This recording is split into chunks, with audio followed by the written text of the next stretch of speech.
من بعد الابطال ما حددت لكم الدروس اللي تركزوا عليها في ماده التاريخ اللي ما كتعداش 11 درس. في هذا الفيديو هذا غادي نوريكم شنو هما الدروس لانكم تراجعوا في ماده الجغرافيا، وبالتالي غادي تلقاو انكم في البروغرام ناقصين 4 ديال الدروس ما غاديش انكم تركزوا عليها. ولا جمعتوا الدروس ديال التاريخ والجغرافيا ما غاديش تلقاو انكم فايتين 21 درس لانكم غادي تلقاو راسكم حافظينهم، وبالتالي غادي انكم تنقصوا 7 ديال الدروس من البروغرام اللي المجموع ديالو 28 درس ما بين التاريخ والجغرافيا. ولا بغيتوا هاد الدروس هادو ملخصين خليو لي قلب في لي كومونتير وغادي يوصلوكم كاملين. الدروس التي يجب حفظها في ماده الجغرافيا كما قلت لكم في الاخر غادي انكم تنقصوا ما بين 3 ولا 4 دروس على حسب الاختيار ديالكم. فلاحظوا معايا الدروس اللي انني مرشح لكم تحفظوا بشكل اساسي. اول حاجه المجال الفرعي الاول اللي فيه القوه الاقتصاديه الكبرى في العالم، اللي فيه الولايات المتحده الامريكيه قوه اقتصاديه عظمى، فرنسا قوه فلاحيه وصناعيه كبرى في الاتحاد الاوروبي، واليابان قوه تجاريه. هاد 3 دروس حفظوهم. ثم كتزيدوهم نماذج من اقتصادات البلدان الناميه اللي فيهم الصين قوه اقتصاديه صاعده، وفيهم البرازيل نمو اقتصادي واستمرار التفاوتات في التنميه البشريه، وعندنا كوريا الجنوبيه نموذج بلد حديث يعني النمو الاقتصادي. يعني هاد 6 دروس الابطال نتوما كتحفظوهم بشكل اساسي. وكما قلت اما انكم تزيدوا معاهم، شوفوا معايا، اما انكم تزيدوا معاهم التكتلات الاقتصاديه الكبرى اللي هي الاتحاد الاوروبي نحو اندماج شامل ومجموعه امريكا الشماليه التبادل الحر، ثم دول جنوب شرق اسيا يعني قطب اقتصادي في تطور صاعد. يعني لا حفظتوا هاد 6 دروس الاولين وزدتوهم التكتلات غادي توليو حافظين 9 دروس في الجغرافيا. اذا لما بغيتوش تحفظوا مثلا التكتلات غادي تزيدوا الدروس ديال العولمه اللي هما 4.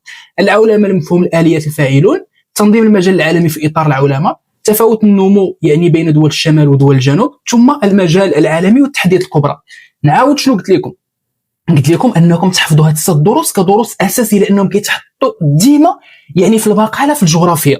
وديما كنقول لكم ان هاد الدروس علاش كنقول لكم حفظوهم، لاننا كنوجدوا بهم المقاله. اما الوثائق ان اصلا كتجاوب عليهم بناء من الوثائق وضمن 10 النقاط ديالك.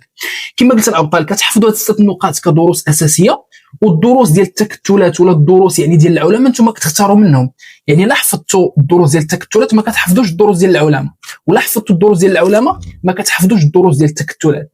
يعني الا كنتو حافظين الدروس ديال التكتلات مع هاد الدروس كيوليو عندكم 9 ديال الدروس.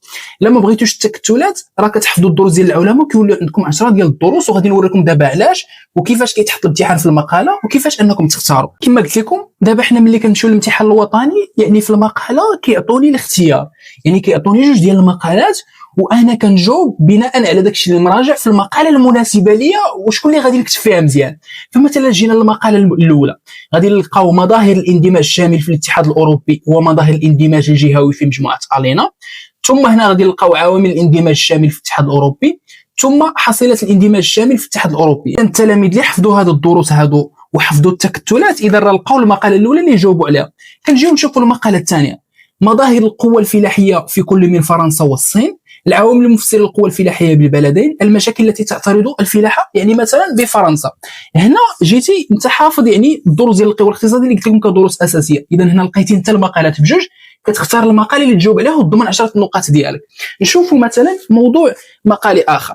يعني هنا كنجي انني كنلقى في المقاله الاولى مظاهر القوه الصناعيه والتجاريه يعني في الولايات المتحده الامريكيه ومظاهر القوه التجاريه في اليابان، العوامل الممثله لكل من القوه الصناعيه في الولايات المتحده الامريكيه والقوه التجاريه في اليابان، ثم المشاكل القطاع الصناعي بالولايات المتحده الامريكيه وصعوبات القطاع التجاري باليابان.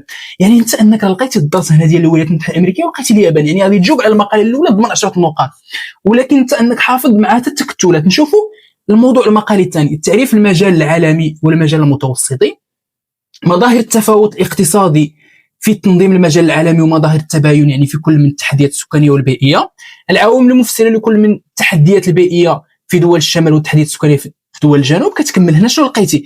هنا لقيتي الدروس ديال العولمه انت ما حافظهمش. واش تصيدتي؟ لا، حيتاش اصلا لقيتي المقاله الاولى اللي غادي تجاوب عليها. هادشي علاش ان اصلا يعني المقاله راه كيعطوك جوج. كون كانوا كيعطوك غير مقاله وحده ديك الساعه نقول لك حفظ الدروس كاملين سمح لي راه ما عندي ما ندير لك. ولكن مادام كيعطوك جوج المقالات انت ملي كتكون حافظ 3 ديال المجالات انت راه حافظ المجال الاول والثاني والثالث. اذا هادو راه ضروري غادي يكونوا عندك يعني في مقاله 100%. غير انت انك كتختار باش ما تصيدش. ونتمنى ان هذا الفيديو انه يكون شرح لكم كيفاش انكم يعني تراجعوا. نتمنى لكم التوفيق.